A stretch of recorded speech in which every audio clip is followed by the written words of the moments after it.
start off with Kuzuno Honkai, or Scum's Wish. Still a weird title. That was a hell of a downer for a first episode. Kuzuno Honkai follows Hanabi and how she is dealing with the depression of rejection from unrequited love. Through this, she finds Mugi, who is also whining and moping around like a miserable little bastard. And of course, you know what they say, misery loves company, and they decided to comfort each other with that crap. That's all that really happens plot-wise in the first episode. The rest is a ton of flashbacks, giving almost way too much information on Hanabi. I would have loved it if halfway through the episode it switched to Mugi's point of view, just so we could get the contrast of where he's coming from. But maybe they'll do it in the second episode. The art for this was pretty well done. I mean, nothing really incredible, but done well enough to make me take notice.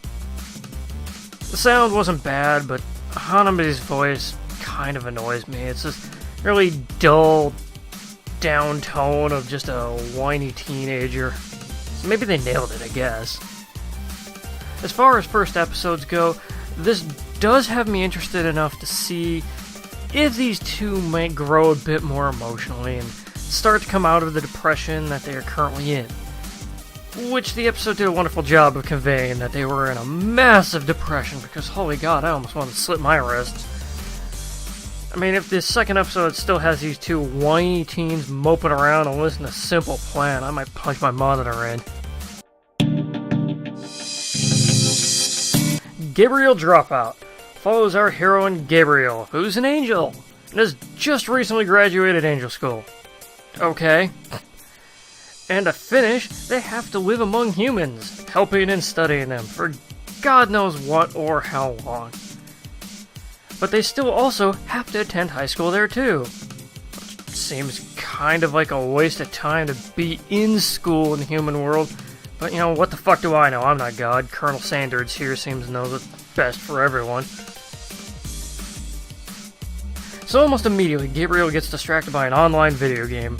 Finding she enjoys it so much, she neglects to do anything, and almost never leaves her room, turning her back on her angelic duties. That's it, that's pretty much the plot, and since Gabriel is satisfied to sit on her ass, the show now has to throw other characters at us to keep our attention, but since those characters aren't really even that interesting, the comedy isn't the best, it then goes for the common denominator of sex appeal. Yeah, looking good already. Oh, and the main joke of the first episode, if not the series, is that the angels aren't angelic and the demons aren't evil.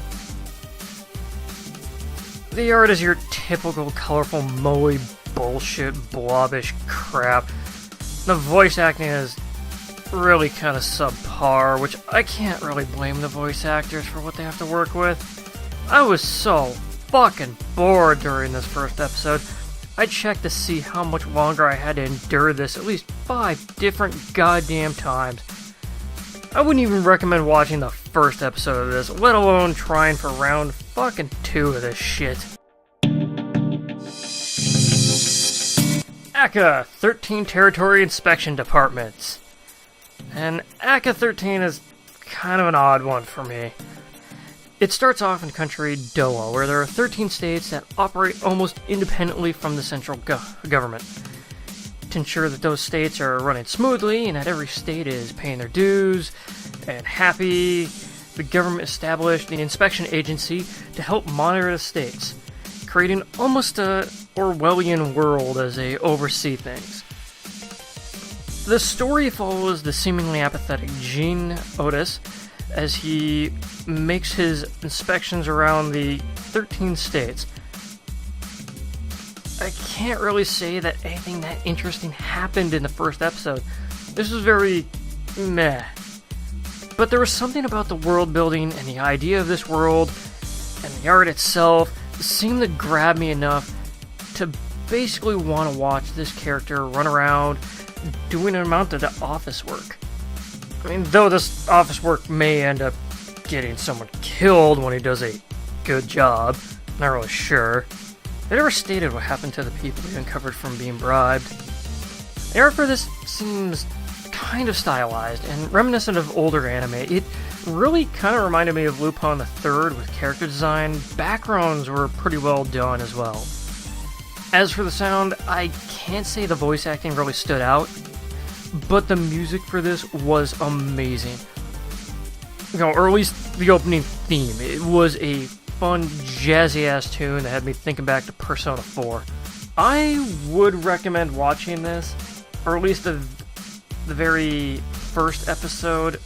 This isn't a type of story for everyone, and it looks like it might be very, very dry at times, but I'm curious enough to check out the second episode to see where things are going. Chain Chronicles starts off in the continent of Yigja, and our hero Yuri has rallied the kingdoms of the land to face off against the evil Black King. Yeah, it just jumps right into it, with a battle that is drawing almost way too many parallels to Dynasty Warriors.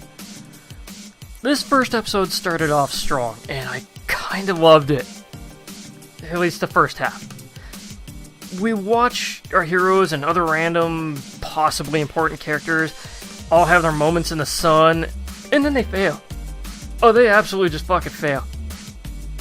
And not only do they just fail to defeat the Black King, but they fail so bad, they supposedly lose the one item they need to keep away from the Black King, and they also get the Spirit of the Earth killed. So the Earth is dead now. And that was a fun beginning, actually. I really enjoyed that. I love that twist. And how it basically kind of rubbed it in the face of people who played the game, because this is based off a game, apparently. I mean, it didn't really last till the end of the episode, and I would have loved to see them go a bit deeper psychologically with the main character and maybe some of his crew. But this looks like it might be a typical fantasy sword and sorcery shonen kind of show, which isn't saying it's a bad thing, but it might be if it hits all the tropes on that tree. The art for this was actually quite impressive. I mean, the backgrounds were beautiful, the coloring was amazing, to just really well done animation itself. The 3D rendered art was a bit off sometimes, but nothing really completely jarring that just took me completely out of it. The voice work was really well done, actually. I mean, yes, these characters may be the ones we've all seen and heard before, and they all kind of sound like they should, from everything else, but I didn't really hate how they sounded, or they just weren't around enough for me to hate them. I'm almost likely gonna check out the second episode on this, really, because I want to see what direction that they're going with this. But this kind of looks like your paint-by-numbers shonen. If fantasy is your jam, then you might want to check this one out. So that was Winter 2017 anime for me. How about you guys? What'd you find that you enjoyed? Did you find any diamonds in the rough? Did you find some just absolute dog shit turd piles? Let me know.